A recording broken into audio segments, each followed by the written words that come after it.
السلام عليكم ورحمة الله، اللهم صل على سيدنا محمد وآله وصحبه وسلم. البسيسة أو كيكة الذرة في منتهى الجمال يا بنات، طعم مختلف كده واللون يفتح النفس ومقاديره بسيطة جدا. شايفين مرتفعة ازاي؟ متنسوش اللايك والاشتراك وندخل على الوصفة بتاعتنا.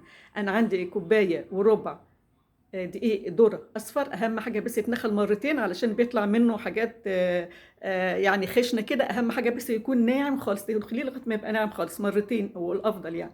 بعد كده كوب دقيق عادي أبيض ومعلقة صغيرة مليانة بيكنج باودر ورشة ملح. ده كده المقادير بتاعتنا الجافة، وقلبيها قلبيها كده تبقى احنا المقادير خلصت عندنا اللي هي الجافة. بعد كده المقادير السايلة عندنا 3 بيضات بحرارة المطبخ، والفانيليا سايلة او بودره اللي موجوده عندك. اضربي كويس جدا بالمضرب. والمرحله دي احنا على فكره ممكن نعملها في الخلاط، مفيش مشكله، هياخد مننا وقت، بس اهم حاجه لغايه ما يبيض القوام ويتخن شويه كده بيبقى بالشكل دوت. اهم حاجه تضربيه لغايه ما يوصل لي اللون الفاتح وبيبقى بيتقل شويه. عندك دلوقتي بقى ديت كوبايه سكر.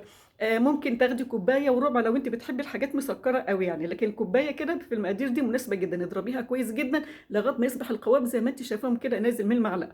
بعد كده انا عندي نص كوبايه ربع كوب زيت على ربع كوب سمنه، يعني التوتال كله نص كوبايه يا بنات. تمام. زي ما انتم شايفين كده ربع سمنه وربع زيت، وهتحطيهم على المقادير واضربي كويس جدا. وانا بقول الخطوه دي كلها ممكن تبقى في الخلاط بس ياخد منك وقت شويه، مفيش مشكله. بعد كده هننزل بقى باللي هي الدقيق. عندنا الدقيق اللي هي الذره الصفراء والبيكنج باودر مع رشه الملح مع كوب الدقيق الابيض.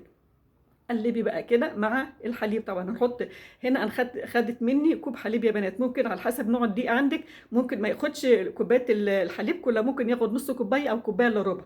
ولو خد كوبايه مفيش مشكله لغايه ما هتوصلي برضو للقوام اللي انت هتشوفيه في الاخر. اهم حاجه تكون الكيكه طريه كده بالظبط زي الكيك اللي هو العادي اللي احنا بنعمله عشان تطلع الكيكه طريه معاكي. شايفين القوام ده اللي انا عايزاه.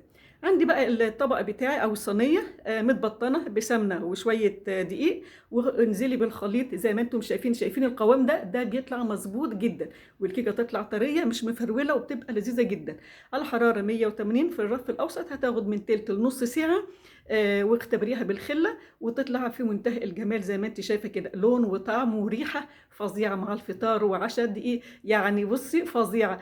طبعا يعني طعمه مختلف وشكل كمان مختلف عن الكيكات اللي هي العاديه اللي احنا بنعملها. جربيها بجد مش هتنسيها ابدا. يا رب الفيديو ينور رضاكم وتنفذوه. السلام عليكم ورحمه الله.